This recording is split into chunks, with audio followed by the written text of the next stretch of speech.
कुंजन प्रेम हिंडोरे, झूलत कुंजन प्रेम हिंडोरे, झूलत कुंजन प्रेम हिंडोरे। राधे राधे।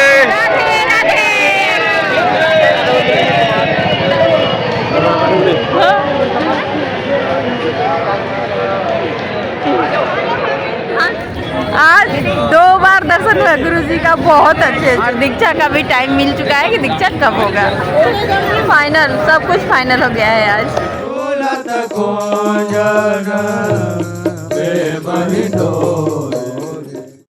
श्री राधा वल्लभ जयती, श्री हरिवंश। श्री गुरुदेव भगवान के चरणों में कोटि कोटि प्रणाम, श्री जी के चरणों में कोटि कोटि प्रणाम, सब संत हरिभक्तन के चरणों में कोटि कोटि प्रणाम। ब्रज रानी की जय, रस रानी की जय।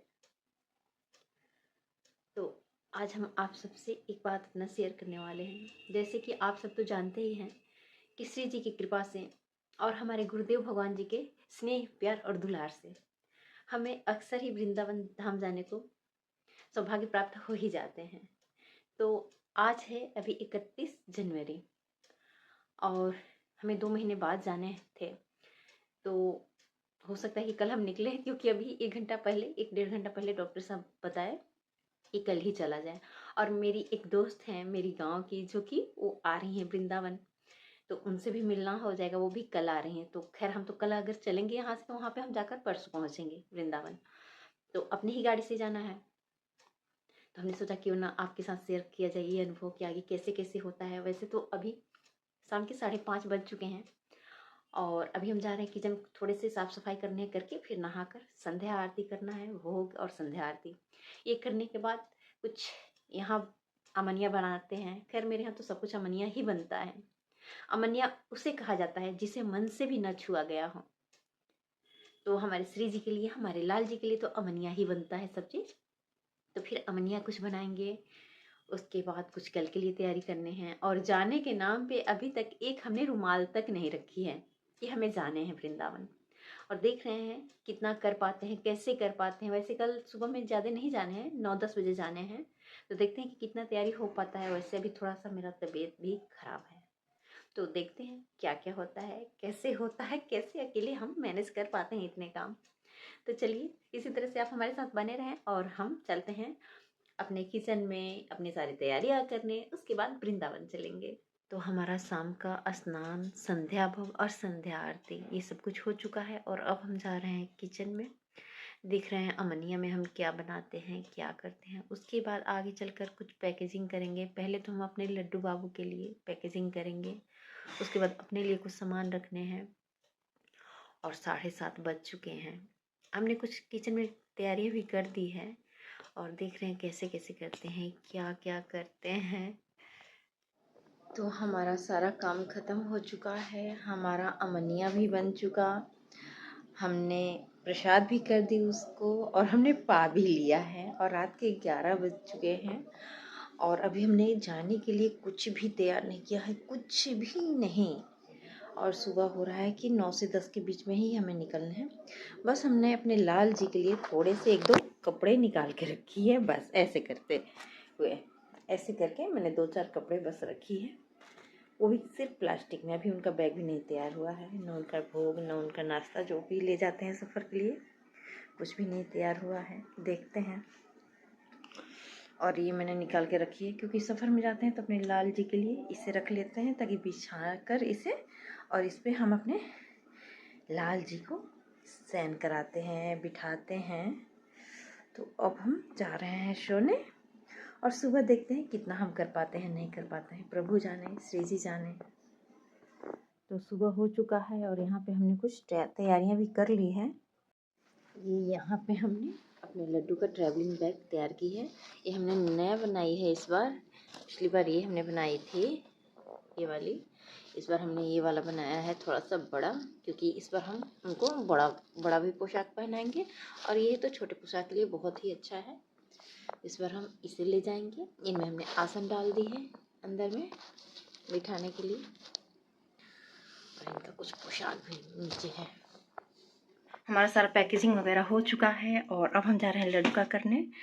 और हमारा नाश्ता वगैरह भी बन चुका है, क्योंकि हम पर्सनली हम बाहर का नहीं खाते हैं और हमारे लाल जी, हमारे श्री जी नहीं खाते हैं। तो मैंने कुछ तैयारियां कर ली है और अब जा रहे हैं हम लड्डू का पैकेजिंग करने। तो यहाँ बैठे हैं हमारे लड्डू लाल और हमने इनकी भी पैकेजिंग कर दी है। और यहाँ है इनका बैग, इनमें कुछ छोटे छोटे से हम इनका सामान भी रख लेते हैं, क्योंकि साथ लेकर चलना होता है। तो और लड्डू को तो हम ले जाएंगे इसी ड्रेस में, क्योंकि हम गाड़ी में बिठाते हैं। तो फाइनली हम लोग घर से निकल चुके हैं और अभी के बज गए हैं लगभग 11 बज ही चुके हैं और हम लोग यहाँ से निकल चुके हैं, अपने भी गेट से निकल रहे हैं।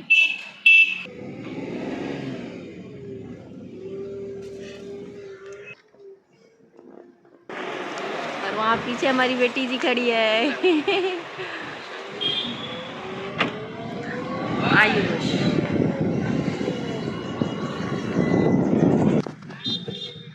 आयुष।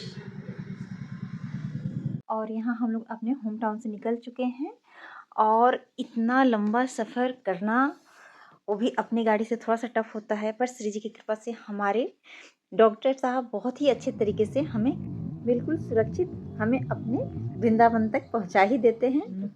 फाइनली हम लोग पहुंच चुके हैं वृंदावन। कितना टाइम हो रहा है जी?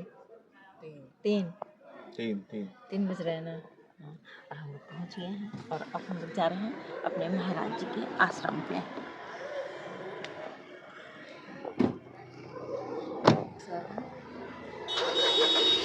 हम लोग रोड साइड में अपना गाड़ी पार्क कर रहे हैं और जा रहे हैं आश्रम। यहाँ हम महाराज जी के आश्रम पे पहुँच चुके हैं और हमें टोकन मिल गया है मंगला और श्रृंगार का। और उसके बाद हम जा रहे हैं सीधे यमुना स्नान के लिए। यमुना स्नान करके आएंगे तो फिर हम आश्रम पे ही आएंगे। यहाँ हम महाराज जी के आश्रम पे दोबारा भी पहुँच चुके थे 5:15 बजे के आसपास और हम सीधे अंदर चले गए। वहाँ पे हम अपने जो भी प्रक्रिया था दीक्षा वाला वो हमने पूरा कर ली और महाराज जी को बिल्कुल पास से हमने दर्शन की। और फिर ये बाहर निकलने के बाद हम फिर से एक बार रोड पर ही ऐसे खड़े हो गए हैं महाराज जी का दर्शन करने के लिए, क्योंकि महाराज जी हमारे जो हैं वो जाते हैं सोबरी कुंड पे। तो बस हम उन्हीं का प्रतीक्षा कर रहे हैं दोबारा से दर्शन पाने के लिए।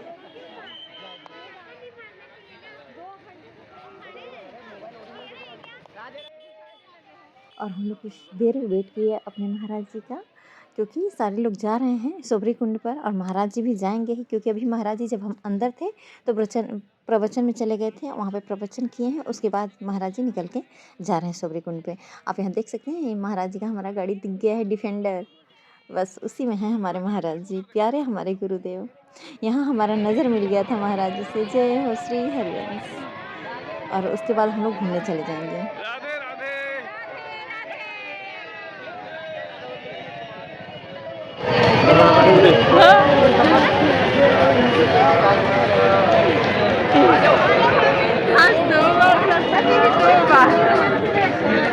आज 2 बार दर्शन हुआ गुरु जी का, बहुत अच्छे से। एक बार तो बिल्कुल सामने से, फिर सामने से। बहुत खुश हूँ। और दीक्षा का भी टाइम मिल चुका है कि दीक्षा कब होगा। फाइनल, सब कुछ फाइनल हो गया है आज। और फिर हम लोग यहाँ पे रूम पे आए हैं, बस देखने ही आए हैं, क्योंकि यहाँ पे अभी खाली नहीं था। वो बोले हैं रूम वाले कि आश्रम है ये, आश्रम वाले भैया बोले हैं कि 12 बजे के बाद ही आपको मिलेगा। तो हमने यहाँ पे अपना जो भी करना था कर दिए हैं ताकि हमें मिल जाए। और उसके बाद हम लोग आ गए हैं मदन मोहन मंदिर घूमने। काफ़ी ऊंचा था और मेरे पैर में थोड़े से दर्द रह रहे हैं और क्या ही बोलें, लिगामेंट में दिक्कत है। फिर भी मैंने चढ़ लिया है। गए ही हैं चढ़ने के लिए, घूमने के लिए, दर्शन करने के लिए। और जो मेरी सखी जो आने वाली थी दिल्ली से मेरे से मिलने, वो नहीं आ पाई हैं, क्योंकि वो इस्कॉन से हैं और इस्कॉन ने उनको छुट्टी नहीं दिया था, तो इसलिए वो नहीं आई हैं।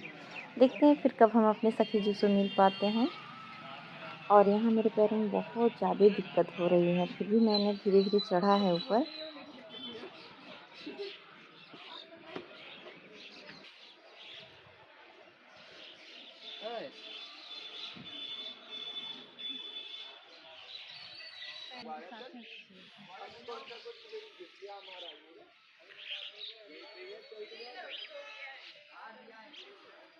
और यहाँ मैं जा रही हूँ मंदिर के पत्थर का टेक्सचर देखने, क्योंकि मुझे पुरानी चीज़ें बहुत पसंद हैं। इन पे जो की गई है कलाकारी, और ये जो लाल लाल पत्थर था मेरे को बहुत अच्छा लग रहा था। मैंने उन्हें हाथ से छू कर देखा और काफ़ी अच्छे डिज़ाइन में इनको बनाया गया था। तो ये हम वहाँ के मंदिर का टेक्चर देख रहे हैं और आयुष को भी कुछ समझा रहे हैं। और यहाँ हम लोगों ने मदन और मोहन जी का दर्शन किया। बहुत ही प्यारे थे, दुलारे थे। इनको दर्शन किया हमने। यहाँ पर चना अमृत भी ली है न्यौछावर देके। उसके बाद हम लोग यहाँ से भी चल दिए हैं अपने घर के लिए, मतलब अपने आश्रम के लिए। थोड़ी देर घूमे हैं, उसके बाद आश्रम पे फिर चले गए हैं। यहाँ से हम लोग इस बार वृंदावन में बहुत ही कम रेस्ट किए हैं। हम लोग ज़्यादा से ज़्यादा अपने काम पे फोकस किए हैं और गुरु महाराज के कुटिया पे ज़्यादा से ज़्यादा अपना टाइम व्यतीत किए हैं। और यहाँ लगभग 11:30 बज गए हैं और अब हम लोग फिर से आ गए हैं अपने आश्रम पे। यहाँ हम लोग रूम लिए हैं और आराम किए हैं। उसके बाद क्योंकि हमें फिर शाम को ही निकलना है घूमने। और यहाँ हमारे लड्डू बाबू अपना आराम कर रहे हैं भोग वोग पा के। यहाँ वृंदावन में बहुत ज़्यादा सर्दी है। इनका भोग लग गया। इनका कुछ इधर सामान रखा हुआ है। और ये हमारे लड्डू। शाम को हम लोग निकल चुके हैं घूमने और पहले हम लोग आए हैं इस्कॉन में। और यहाँ हम लोगों ने थोड़े से घूमे फिरे देखे। और आयुष को भी मैं सब कुछ समझा रही थी, दिखा रही थी कि प्रभुपाद जी हमारे कैसे कैसे प्रचार किए हैं हमारे भगवान के नाम को पूरे दुनिया में कैसे कैसे फैलाए हैं। ये हम आयुष को वहाँ पे समझा रहे थे और देखकर काफ़ी अच्छा लग रहा था। और यहाँ है हमारे श्यामा श्याम बलिहारी बलिहारी बलिहारी। और यहाँ से हम लोग दर्शन करके निकल चुके हैं बिहारी जी का दर्शन करने। यहाँ हम लोग बिहारी जी के मंदिर में भी आ गए हैं। उसके बाद हम जाएंगे सीधे राधा वल्लभ जी के मंदिर।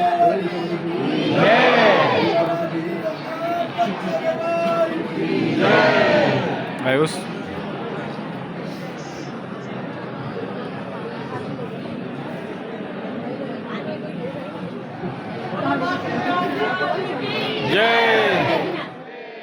फिर हम लोग आ गए हैं राधा वल्लभ जी के मंदिर। यहाँ हम लोगों ने दर्शन किया और यहाँ चल रहा था शयन आरती। और हम जब आरती दिखा रहे थे तो हम गा रहे थे संध्या आरती, पर अच्छा लगा। और यहाँ पे हम लोगों को रात्रि के जो दूध है वो दूध प्रसाद भी मिला था। और यहाँ हम लोगों ने अपने लाडले को निहारा। यहाँ पे आरती हो रहा है। उसके बाद हम लोग फिर अपने रूम के लिए निकल चुके हैं यहाँ से दर्शन करके प्रसाद पाके। और हम लोग को मंदिर से वापस आने में लगभग 9:30 बज चुका था। काफ़ी रात हो चुका था और हमें सोना भी जल्दी था, लेकिन सोने में तो लगभग 11 बज गए थे। और हमें जाना है सुबह में 1 बजे ही महाराज जी के आश्रम पे। और यहाँ हम 1 बजे जा रहे हैं महाराज जी के आश्रम। काफ़ी सुनसान सब कुछ था, कहीं कोई नहीं दिख रहा था। और हम जा रहे हैं महाराज जी के आश्रम और वहाँ से निकलेंगे अब सीधे हम 6 घंटे बाद। और क्योंकि वहाँ पर मोबाइल बंद हो जाता है।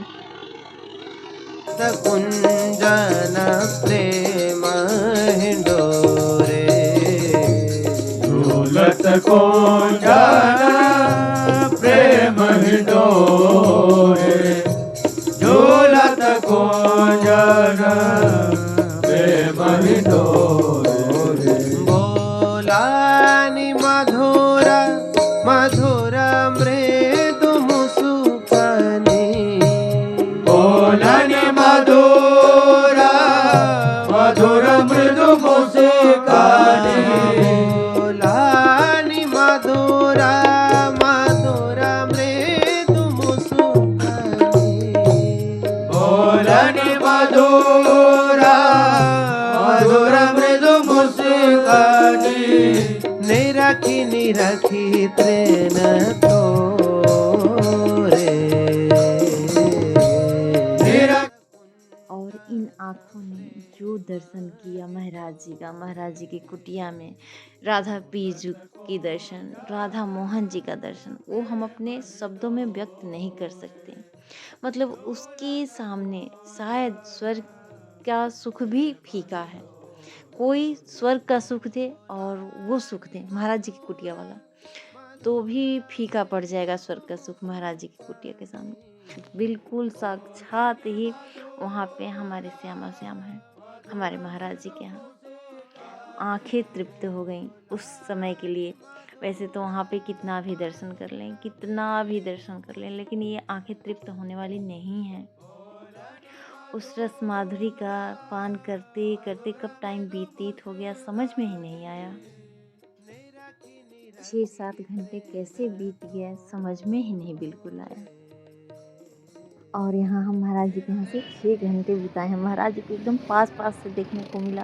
महाराज जी पूजा कर रहे थे, आरती कर रहे थे, फूल रचना कर रहे थे, सब कुछ देखने को मिला, बहुत मन प्रसन्न था। उसके बाद हम यहाँ पे आए हैं फिर राधा रमण जी का दर्शन करने। राधा रमण जी का दर्शन करने के बाद फिर हम लोग निकलेंगे घर के लिए। तो घर निकलने से पहले हम कुछ पशु, गौ, बंदरों का सेवा भी करने हैं, क्योंकि आज 3 फरवरी है और 3 फरवरी को आयुष का बर्थडे है। तो इसलिए हम लोग पूजा पाठ भी अच्छा से थोड़ा सा करना चाहें। और हम सारी चीज़ों का वीडियो क्लिप नहीं बना पाए हैं, क्योंकि वृंदावन में मोबाइल निकालना यानी कि मोबाइल से हाथ धो देना होगा। और फिर हम लोगों ने आयुष के यहाँ से यहाँ पे कुछ गौ सेवा करवाई और बंदरों की सेवा करवाई। हम तीनों लोगों ने मिल कर के। आयुष डर रहे थे थोड़े से, पर हम सभी ने की सेवा। उसके बाद हम लोग घर के लिए निकल गए हैं। हम यहाँ पे मात्र 34-32 घंटा ही बिताए हैं वृंदावन में, क्योंकि हमारा हो गया था दीक्षा का सारा कुछ क्लियर हो चुका था कि कब होगा कैसे होगा। तो अब वहाँ रहना मतलब कुछ खास नहीं था, और सब दर्शन वगैरह हो ही गया था। तो अब हमें घर पे भी निकलना है, क्योंकि आयुष का पढ़ाई है, डॉक्टर साहब का ड्यूटी है। तो सबको नज़र में रखते हुए हम लोग सोचे कि जल्दी ही तब निकल ही लेते हैं, क्योंकि हम लोग को फिर बहुत ही जल्द आना है वृंदावन में। श्री जी की कृपा से, अगर श्री जी चाहें, गुरुदेव की कृपा हुई, तो फिर हम लोग जल्दी ही आएंगे। चाहे कितने बार भी आ जाएं वृंदावन में, लेकिन वृंदावन को छोड़ते वक्त तो आंखें नम हो ही जाती हैं, अंदर से एक पीड़ा होने लगती है। और हम लोग अब वृंदावन छोड़ रहे हैं और अपने घर के लिए निकल रहे हैं। और वृंदावन से जब हम निकले तो आयुष का केक लेना भूल गए थे, तो एक मन में मलाल हो रहा था। और ऐसा हुआ कि कानपुर जब हम पहुँचे तो कानपुर का हाईवे छोड़ के हम लोग गलती से सिटी में उतर गए थे, और वहीं पे जाकर हम लोग सिटी से ही एक केक लिए। और फिर सिटी से जब बाहर आए तो हाईवे पे एक पेट्रोल पंप पे रुक के हमने वहाँ पे आयुष का केक कटिंग करवाई, और यहाँ पे हमने सर्व किया सबको। सब मिल बांट कर यहाँ पे केक खाए। और श्री जी की प्रेरणा से ही हमारी गाड़ी जो है वो कानपुर टाउन में उतर गई थी। तो श्री जी तो खैर हमेशा अपना दया दृष्टि रखती ही हैं। उसके बाद यही नहीं, हम लोग घर आने के बाद भी केक कटिंग किए हैं आयुष के लिए, ताकि आयुष को बुरा ना लगे कि हमारा अच्छे तरीके से बर्थडे नहीं मना है। जैसे हर साल की तरह नहीं मना है, और एक नज़र से देखें तो हर साल से बेहतर मना है। दोनों तरफ से देखा जाए तो मतलब अच्छा, बहुत अच्छा, क्योंकि हम अपने भगवान के शरण में थे। और यहाँ आयुष को उनके पापा ने केक खिलाई। फिर हम लोग आयुष को दोबारा से विश किए, और यहाँ पे हो रहा है केक सर्व। तो इसी के साथ इस ब्लॉग को यहीं पे एंड करते हैं। राधे राधे, श्री हरिवंश।